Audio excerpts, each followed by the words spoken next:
بسم اللہ الرحمن الرحیم۔ السلام علیکم۔ آپ دیکھ رہے ہیں میرا یوٹیوب چینل اور میں ہوں آپ کی ہوسٹ گل۔ ناظرین، آج ہم بات کریں گے موہاٹا پیلس کی۔ جی، موہاٹا پیلس جو کہ پاکستان سندھ کے ایک شہر کراچی میں واقع ہے۔ موہاٹا پیلس یا مہتا پیلس، ناظرین دو ناموں سے اس کو یاد کیا جاتا ہے۔ تقسیم ہند کے بعد عمارتوں، سڑکوں اور شہروں کے ناموں کو تبدیل کرنے کی ہماری روایت اتنی بوسیدہ ہو چکی ہے کہ اب اس کا ذکر بھی فضول لگتا ہے۔ اسی طرح آپ کو پتہ ہے کہ لائل پور کو فیصل آباد، کیمل پور کو اٹک، کراچی میں جو ایلیفینٹس اسٹریٹ ہے اس کا نام زیب النساء مارکیٹ رکھ دیا گیا۔ اسی طرح رام باغ کو آرام باغ اور سیتا پور کو رحمانی نگر کر دیا گیا۔ 9 اکتوبر کو سندھ ہائی کورٹ کا ایک حکم جاری ہوا کہ موہٹا پیلس یا پھر ماہتا پیلس کو آئندہ کے لیے قصر فاطمہ پڑھا اور لکھا جائے۔ لیکن اب یہ سن کر تو دل اور زیادہ افسردہ ہو گیا کہ سندھ ہائی کورٹ نے حکم دیا ہے کہ اس عمارت کو، جو کہ ایک میوزیم ہے، ادب ہے، میوزک اور آرٹ کا ایک وسیلہ ہے، اس موہاٹا پیلس بھی تاج محل کی طرح بیوی کی محبت میں ہی بنا تھا۔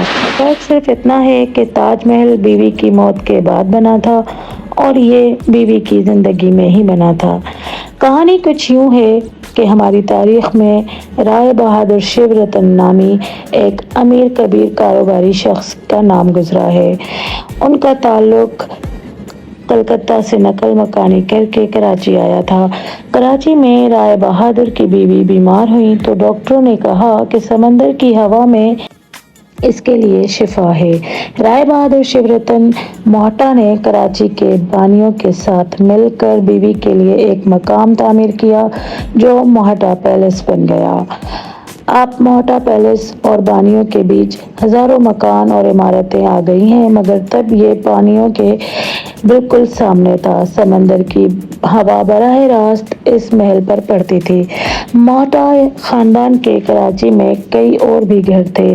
موہٹا پیلس کی تعمیر 1927 میں شروع کی گئی اور ان کی بیوی کی صحت یابی تک اس محل میں جشن بھی منایا گیا۔ کہا جاتا ہے کہ یہ محل شیو رتن مہتا کی پسندیدہ رہائش گاہ تھی۔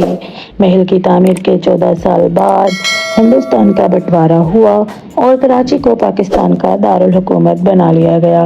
فیصلہ یہ ٹھہرا کہ جن کے پاس ایک سے زائد گھر ہیں ان کا ایک گھر حکومت اپنے قبضے میں لے لے گی، اور یوں شیو رتن موہٹا کا گھر وزارت خارجہ کا دفتر بنا دیا گیا۔ موہٹا خاندان نے ہمیشہ کے لیے یہ مقام چھوڑ دیا اور سرحد کے دوسری طرف بھارت چلے گئے۔ 1.5 سال بعد دارالحکومت تبدیل کر کے راولپنڈی منتقل کر دیا گیا اور موہٹا پیلس فاطمہ جناح کو ان کی بمبئی والی رہائش گاہ کے بدلے میں دے دیا گیا۔ فاطمہ جناح کی نسبت سے اس محل کو بہت وقت سے حکومتی کاغذات پر قصر فاطمہ لکھا جاتا رہا ہے۔ فاطمہ جناح کے انتقال کے بعد ان کی بہن شیریں جناح نے اپنے انتقال تک یہاں قیام فرمایا، پھر ورثاء کی بھیڑ بھاڑ کی وجہ سے عمارت کو بند کر دیا گیا۔ ایک دہائی تک یہ خوبصورت محل اندھیر نگری بنا رہا۔ سن 1990 میں بے نظیر بھٹو کی حکومت میں سندھ حکومت کی درخواست پر موہٹا پیلس خریدنے اور اسے بحال کرنے کے لیے محکمہ ثقافت کو فنڈز فراہم کیے گئے اور یوں اس محل کو میوزیم میں تبدیل کر دیا گیا اور معاملات کی دیکھ بھال کے لیے ایک آزاد بورڈ آف ٹرسٹیز قائم کیا گیا۔ یہ ساری کہانی سنانے کا مقصد یہ ہے کہ یہ سن کر میری طرح کیا آپ کے ذہن میں بھی یہ سوال آتا ہے کہ موہٹا پیلس اگر سندھ حکومت کی پراپرٹی ہے تو محکمہ ثقافت کو نظر انداز کر کے کوئی فیصلہ کیسے سنایا جا سکتا ہے؟ اگر یہ آئینی اور قانونی معاملہ نہیں ہے تو پھر سندھ ہائی کورٹ کا فیصلہ سنانا کافی عجیب سی بات ہے۔ ورثہ کسی دھرتی کی پہچان اور تاریخ کا ایک حوالہ ہوتا ہے۔ ورثے اور تاریخ کا کوئی مذہب نہیں ہوتا۔ کسی بھی ورثے کو مذہب کی وجہ سے بانٹنا اور اسے مسترد کرنے کو کسی مہذب دنیا میں کبھی بھی اچھی نظر سے نہیں دیکھا جاتا۔ میڈیکل کالجز بنانے کے لیے پہلے ہی بہت سارے مقامات ہیں اور فاطمہ جناح کے نام سے منسوب تعلیمی اداروں میں بھی کوئی کمی نہیں ہے۔ یہ نیک کام کرنے کے اگر دوسرے بہت سے طریقے موجود ہیں تو کیا ضرورت ہے کہ ایک تاریخی طور پر جو ایک ورثہ ہے اسی کو برباد کر کے غیر مہذب ثابت کر دیا جائے خود کو۔ جی ناظرین، اب بات کرتے ہیں اس عمارت کی۔ مہاٹا پیلیس ہزاروں گز کے وسیع و عریض رقبے پر مشتمل 2 منزلہ عمارت ہے جسے مسلمان ماہر تعمیرات آغا محمد حسین نے ڈیزائن کیا تھا۔ عمارت کے چاروں طرف 4 گنبد ہیں جبکہ چھت پر 5 گنبد بنائے گئے ہیں جو اس عمارت کی خوبصورتی میں 4 چاند لگا دیتے ہیں۔ مہاٹا پیلیس حاتم علی علوی روڈ اور موتی لال گوردھن روڈ کے مقام اتصال پر واقع ہے۔ اس عمارت کا مجموعی رقبہ 12,000 مربع گز کے لگ بھگ ہے۔ مہاٹا پیلیس ایک دیدہ زیب عمارت ہے۔ 70 برس کی دھوپ چھاؤں کے باوجود بھی عمارت کے اصل حسن پر کوئی فرق نہیں پڑا ہے۔ ناظرین، تاریخ میں ہے کہ مہاٹا پیلیس ایشلر گزری اسٹون سے تعمیر کیا گیا ہے، تاہم جے پور کے سنگ سرخ کے جا بجا استعمال کی وجہ سے یہی تاثر ملتا ہے کہ یہ عمارت سرخ رنگ کے پتھر سے تعمیر کی گئی ہے۔ جے پور کے سنگ سرخ کا استعمال عمارت کے چھجوں، ستونوں، بالکنیوں اور دوسرے آرائشی مقامات پر بڑا نمایاں نظر آتا ہے۔ عمارت کو RCC طریقے سے تعمیر کیا گیا ہے۔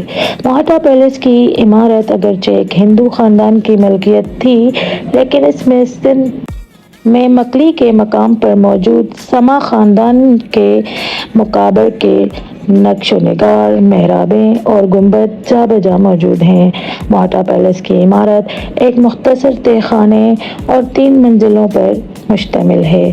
پہلی اور دوسری منزل پر رہائشی کمرے ہیں جبکہ تیسری منزل پر ایک خوبصورت برساتی اور کارنر پویلین موجود ہیں۔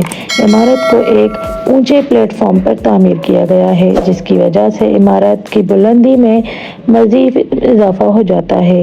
بتایا جاتا ہے کہ کسی زمانے میں عمارت کے نیچے ایک سرنگ بھی ہوا کرتی تھی جو اسے ساحل سمندر پر واقع سمندر سے ملاتی تھی، مگر اب اس پاس بے شمار عمارتیں تعمیر ہو جانے کے باعث یہ سرنگ بالکل بند ہو چلی ہے۔